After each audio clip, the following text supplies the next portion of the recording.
Imagine waking up one morning and realizing that your country's entire water supply depends on what another government decides to do with a dam hundreds of miles upstream.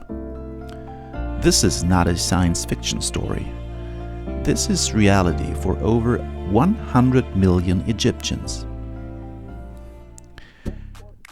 Right now, a massive dam, known as the Grand Ethiopian Renaissance Dam, or GERD, is being filled at the headwaters of the Nile. And it could give Ethiopia the power to literally turn off the tap.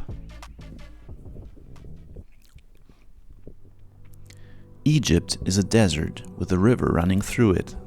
Over 95% of the population lives along the Nile, and nearly all of the country's agriculture depends on its water. Without the Nile, there is no Egypt. But here's the thing, 85% of that water doesn't start in Egypt. It starts here, in the Ethiopian highlands.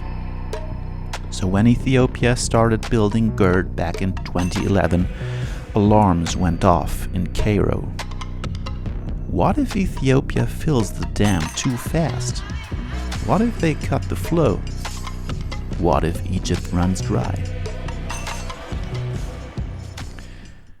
From Ethiopia's perspective, GERD is not a weapon. It's a dream.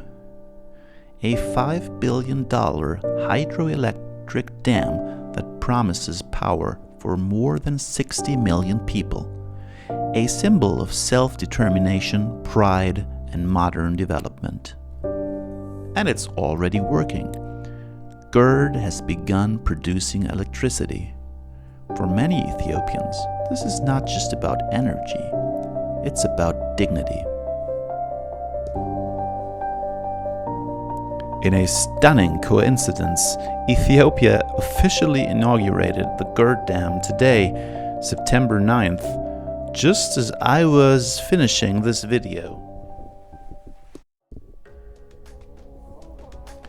Egypt, meanwhile, is clinging to water treaties from the colonial era, agreements that gave it veto power over any upstream projects. Ethiopia was never part of those deals. So now you have two narratives clashing. One says, we have the right to survive. The other says, we have the right to develop. And no one wants to blink. Talks have stalled, tempers have flared, and military officials in Egypt have said publicly that all options remain on the table. But beyond geopolitics, this is a human story. Farmers downstream worry about their crops. Fishermen see water levels dropping. In both countries, people fear what happens if the other side presses too hard. This is what happens when climate change, colonial legacy, population growth, and national pride all collide in one riverbed.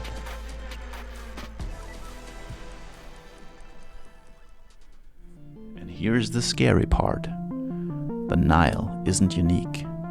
There are more than 260 rivers in the world that cross international borders.